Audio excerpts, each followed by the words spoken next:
Ladies and gentlemen, for those of you who don't know me, I'm Bill Stebbins, a retired lieutenant colonel from the Army. Spent a couple decades there. Right now, Chief Development Officer for Calvary University. Like the president, I want to thank you so much for joining this evening here, sharing with us. Dr. Cohn asked the question, what if? And so, with your leave, I might pose a few more what ifs. What if we quickly found ourselves in a nation where only the very largest Christian institutions survived, where only the largest denominationally supported universities, where that was the only option for Christian men and women looking for higher education? What if men and women who felt called to the missions field yet decided not to pursue their education and their training, instead sought another path because the specter of educational debt was too daunting to comprehend it? Young men and women getting ready to go to the missions field, they want to start a family as well. But then it costs so much to go to school and get trained. So now maybe we don't get trained, maybe we take a shortcut and then go to the missions field. Ill-equipped and ill-prepared, maybe not as prepared as they could be. What if this incredible, storied institution, founded on the prayers and sweat and tears of so many faithful men and women, finally succumbed to the increasing societal and fiscal pressures that this pagan world has been ceaselessly ratcheting up, and ratcheting up intentionally and by design, I would offer. Friends, as I'm sure you experience and are keenly aware, as biblically faithful Christians, we are already deep within a concentrated, perilous phase of spiritual battle in this nation. As the years continue to advance, the world forces continue gaining momentum, continue refining their strategy and tactics, continue successfully neutralizing once faithful institutions, and you know them, and you could write many of them down, I'm sure. Institutions have closed their doors already, year after year. And then there are those biblical colleges and universities, growing numbers of them every month and year, who stick to the word, stick to their biblical guns, and yet can't seem to quite solve the seemingly intractable problems that I'm just going to say the evil one in his administration of the world throw in their path. And they close their doors. One less biblical institution training men and women for battle. As with many of you in the audience, Calvary has been an incredible blessing for me.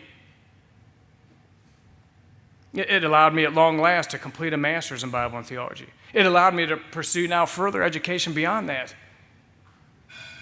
What a blessing of Dr. Gromacki's efforts to start a PhD program. And for me personally, it came at the exact right time. But this is just for me. I'm speaking from my own personal experience. And if I can digress for the briefest of moments, I might add that Calvary has just this fall launched now Calvary University Academy. So now suddenly with Dr. Gromacki's efforts, with Bill George's efforts, and a whole team of folks laboring, now Calvary is impacting the entire nation. And even, you saw some of the videos, even the world, from kindergarten to PhD, impacting the world. Now, when you do that, you attract attention from folks who don't like this. I say folks, supernatural folks potentially don't like that kind of thing. And so back to my journey for a minute. After more than 2 decades as an Army officer, Dr. Crone then graciously offers me the opportunity to get aboard this team. And I tell you, I jumped at it. I jumped at it. I left a very, you have your models of working for the government, what that's like. Some of those are probably true. But I tell you, I loved that job. It was amazing, and it was secure, and I'm telling you, it was lucrative. But I left it, and I didn't even hesitate. Why? Because working here is amazing. Because this is a fight that I want to fight now. The physical, mortal fights, okay, yeah, that's mildly amusing at best. Those are important things. But this is spiritual warfare. And I see what's happening in this nation. And so this is a new warfare that I want to be part of. Mortar wars of this age come and go. Insurgents and their organizations, okay, they burn brightly for a while, they get everyone's attention, then they fade away and sputter away, and you don't even remember them anymore. But spiritual battles ceaselessly rage all the time, and they're ratcheting up, as I said before. They are the campaigns of great moment and worthy of our tireless combat. So I value and cherish what Calvary's done for me personally, but then I've seen as I've been here what it's done for students and what this organization is like and this family is like. Ladies and gentlemen, I invite you, if you would, to grab those black folders that you have and just look inside for a minute, because there's a full-page sheet in there I'd just like to draw your attention to, and we could pull that slide up there. But we're launching tonight what we call the Calvary Cohort Program. And not the academic definition of cohort. We're talking the second nuance of that word, cohort, like a military cohort, a band of warriors that come together for a purpose. It represents our now program of committed monthly patronage. If you feel that this is a battle here that you would like to join, enlist in the cohort, to join swords with us, to link shields with us, this is the program for you. When you join the Calvary Cohort, you are joining ranks with men and women who value Calvary University, who would not stand passively by and allow Calvary to go the way of other Christian institutions.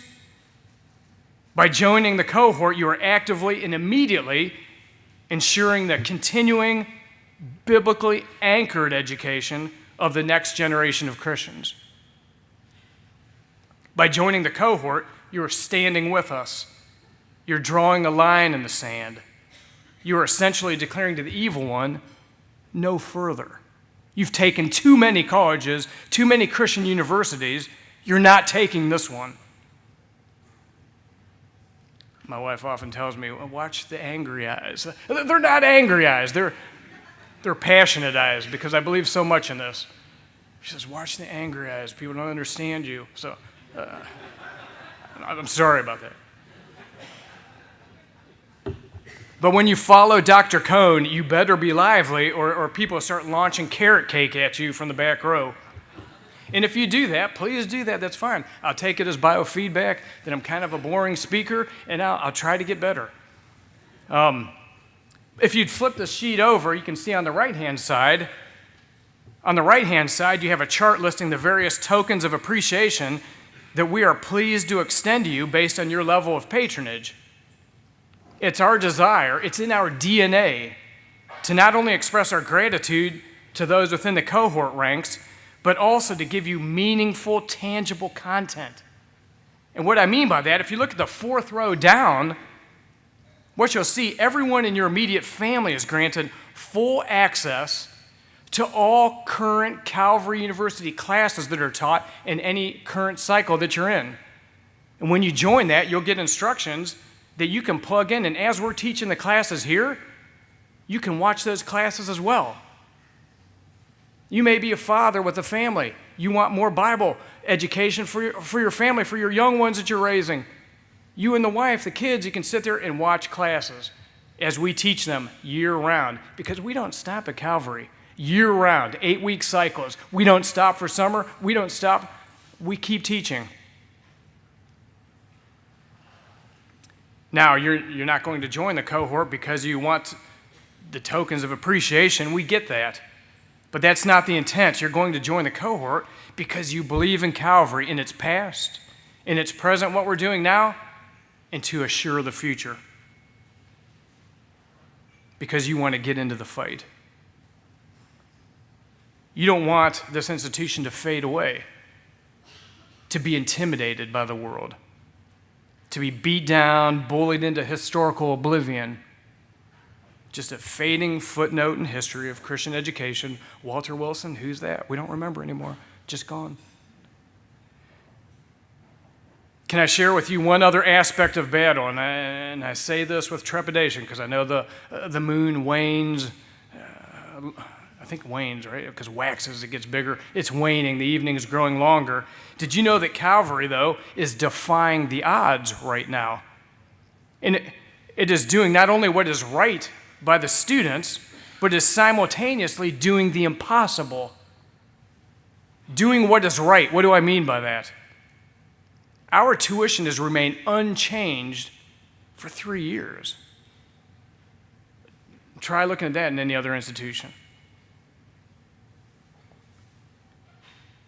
Dr. Cohn is committed not to raising tuition. Further, our tuition is already unprecedentedly low. Go and check. It is incredibly low. Try to get a PhD at the rates that we offer this education to students. That's the right thing to do, to offer as low of tuition for students as possible so they don't have unconscionable debt when they leave school, so they can pursue the mission field, so they can pursue ministry. It's the right thing to do. We don't want potential missionaries, potential pastors, young men and women in that period of their lives or close to it where they want to start raising families, and they got all kinds of debt that takes years to pay off. But doing right comes at a steep price and is considered by many to be absolute insanity in light of the present battlefield in higher education. And yet Calvary is doing it. By joining the cohort, you help ensure that we can continue doing that very thing. Because that's not an assured thing. Because we've done it for 3 years doesn't mean it's going to happen next year. And without the support of Christians like you that believe in this institution, it may well not happen. But one more aspect of the Calvary Cohort Program, and Galen, I'm about done. Please look at the bottom right corner of the backside of the cohort sheet. And you see it right there on the right-hand side at the bottom, the Burnham Missions Fund. It's our intent to involve as many Calvary students in mission events and mission trips as possible. We want to expose our students to the importance of missions. As such, at the beginning of every academic year, we establish the missions events and trips for that year. We establish the budgets for those trips, and this year we have 5, to Brazil, to Greece, to the Philippines, to Panama, and to India. So we have student caps. We know how many students we'll be able to take, and we have the budgets for those. And then 10% of every monthly gift that you give as part of the cohort, 10% goes to fund those missions until we fund them 100%. So not only folks who right now know they want to go into the missions field, but even other students that want to get involved in missions or think, well, maybe that might be interesting. But if they otherwise had to raise funds for it and had other obstacles, they may not try it. We want to take that obstacle away and involve as many Calvary students in missions as possible so they get that experience and they can see what that's like, and maybe it sparks something in them. Then, once full funding has been achieved for those academic year missions trips, then 100% of the cohort funds goes back into the general fund for our fiscal strength here in Calvary. And so it's a two-pronged attack to keep Calvary strong, and then another barb there against some adversaries. We're going to do more missions, and we're going to increase that.